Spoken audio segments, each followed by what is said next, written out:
What is up, everybody? We are back. It is Friday, 7/11. Today is 7/11, July 11th, and we are sitting here outside in the truck at our client's house. We are waiting on our final inspections. We did a full master bathroom remodel here. Came out perfectly. I got my painter buttoning some stuff up now as we wait for the final inspector, Steve. Steve's coming by. So I wanted to jump on here and talk about the importance of hiring not only a general contractor, but the right general contractor, and what I feel is our most important duty.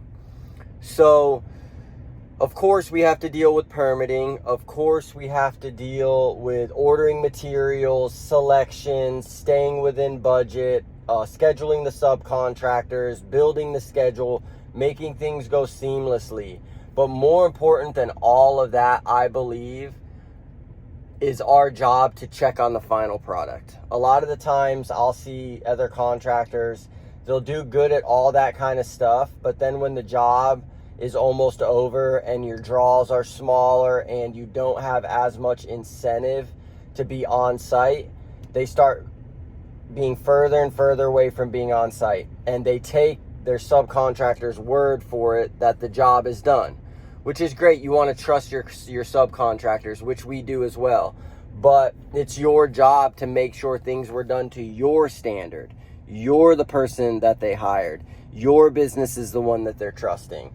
So you got to go in and you got to check things, because guys can do a super great job, but if the details, the fine details are not addressed, it can be kind of like a sore thumb in a beautiful bathroom.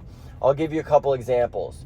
Making sure on the side of cabinets, if we have gaps, if it's a standalone, that caulking is running all the way back on that base into the wall. Not just this far till it's behind the vanity, and if you're at this angle, nobody sees it. Well, what about when you're walking out of the shower and you see that gap in the baseboard when everything else is caulked? That's no good. We can't have that. We have to make sure now we have to come back, and we're not going to pull the vanity, so we got to do the job of getting into that tight space with a putty knife or whatever it may be. The lady in here did a really good job of it, and getting the caulking back in those spots, and then not only doing it, but bringing it up to your subcontractors. Hey man, we need to make sure that these things are done on all of our jobs. This is what separates us from the rest of the pack.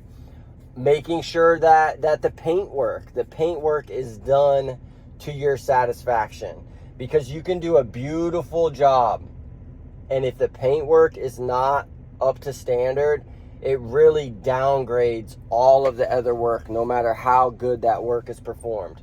So making sure that the paint work is to satisfaction, making sure that things are brushed and not rolled, or rolled and not brushed, making sure the proper finishes are being used, making sure all of the prep work was done properly, making sure the cleaners get in when they're done and clean to your standard, and making sure all the punch items are done to your standard, making sure towel bars are level, and all that kind of thing is some of the stuff that you have to make sure is done as a general contractor.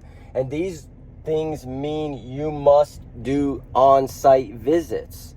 You can't just take your subcontractor's word for it in a picture. You must be on site. Making sure your inspections go smoothly. It's important to meet the inspectors. You want to know who these guys are. They want to have a face to your name.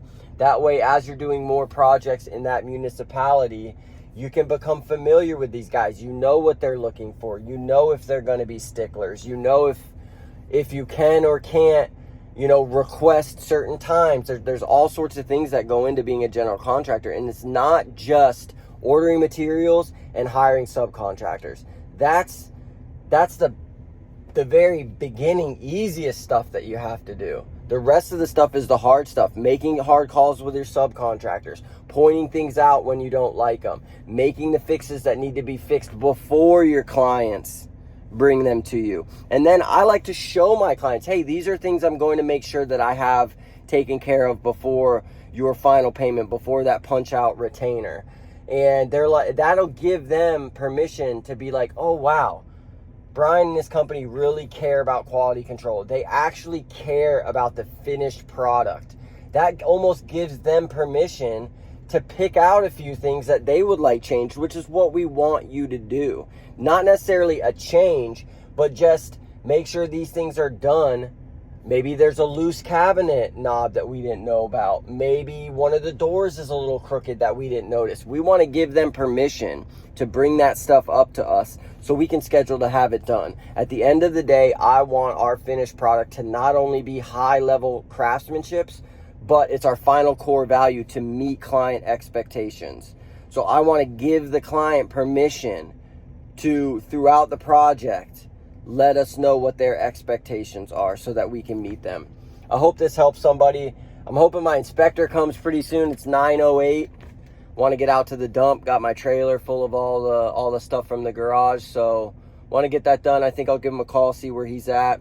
Hope you all have a great day. Have a blessed weekend. It's 7-Eleven. If you got kids, I think you get a free small Slurpee. So let's get it. I love free stuff. Have a good day.